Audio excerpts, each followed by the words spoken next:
Pomaže Bog, braće i sestre, i dobrodošli u jednom novom YouTube videu. Moje ime je Hadži Teodora i u današnjem videu želim da pričam o manastiru Pustinja.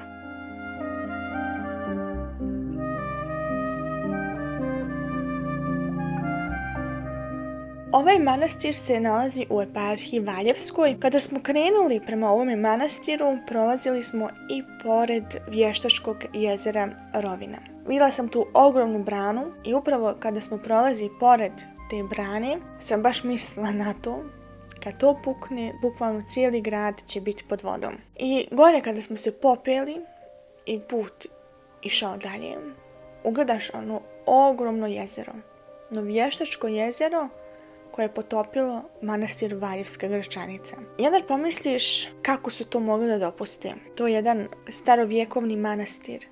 Ja mislim iz 14. ili 15. vijeka. Možda je još stariji. Ne znam.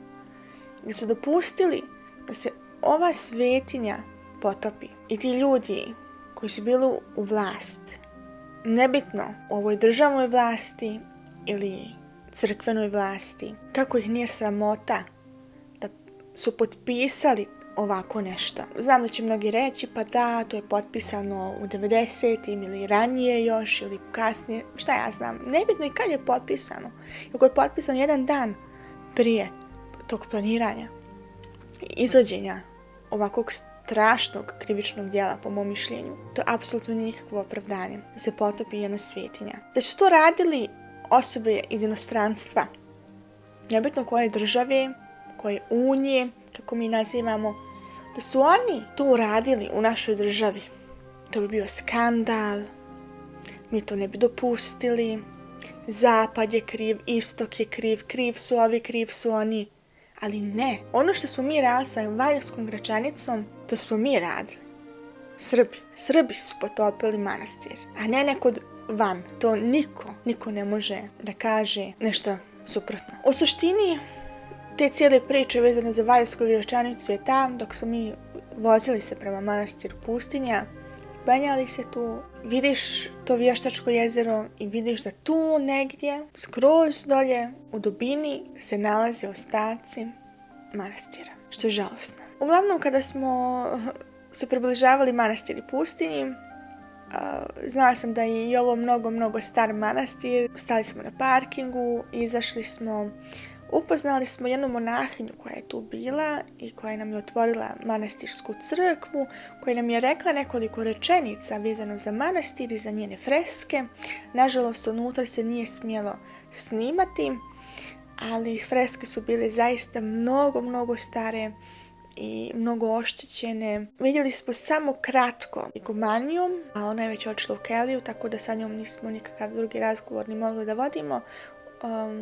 I ona monahinja koja je bila tu u crkvi i ona nam je otvorila crkvenu prodavnicu, tu smo mogli nešto da kupimo.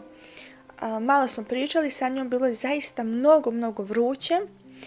Moj tata je pitao gdje se nalazi izvorska voda, on je onda se spustio dolje, pošto se navodno kao duže šeta do te izvorske vode, tako da je otišao sam, a mi smo ostali tu, sjeli na stepeništu, pričali sa monahinjom i čekali eto da se on vrati. I nakon 10-15 minuta smo pomislili, pa kad će taj čovjek više da dođe? Gdje je sad otišao? Da mu se nije nešto desilo, šta ja znam, pošto je manastir baš u nekoj kotlini, može se reći. Pošto nismo imali ključe od auta, nismo mogli da uđemo u auto i ništa.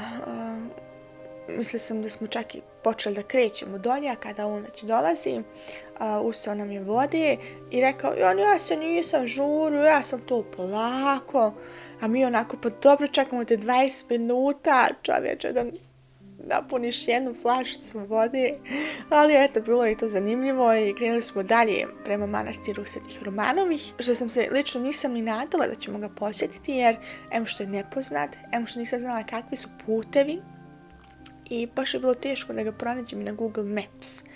Tako da i taj put do manastira Romanovih je bio zaista mnogo zanimljiv i prolaziš pored tih brda, na kraju vidiš Drinu, vidiš s drugu stranu Bosnu Ali o tome sam već napravila jedan video, stavit ću vam ga gore, da možete pogledati video o manastiru Svetih Romanovih.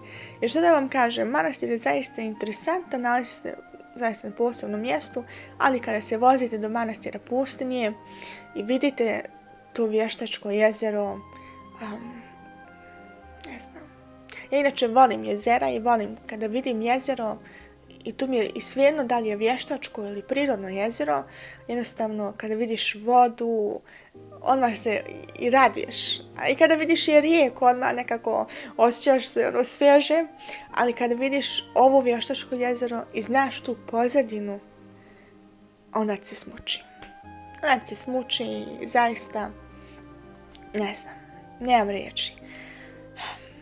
Napišite vi dolje šta vi mislite o ovom svemu, a i naravno o vašim događajima u manastiru Pustinji i to bi me interesovalo. A mi se vidimo u sljedećem videu. S Bogom, amen.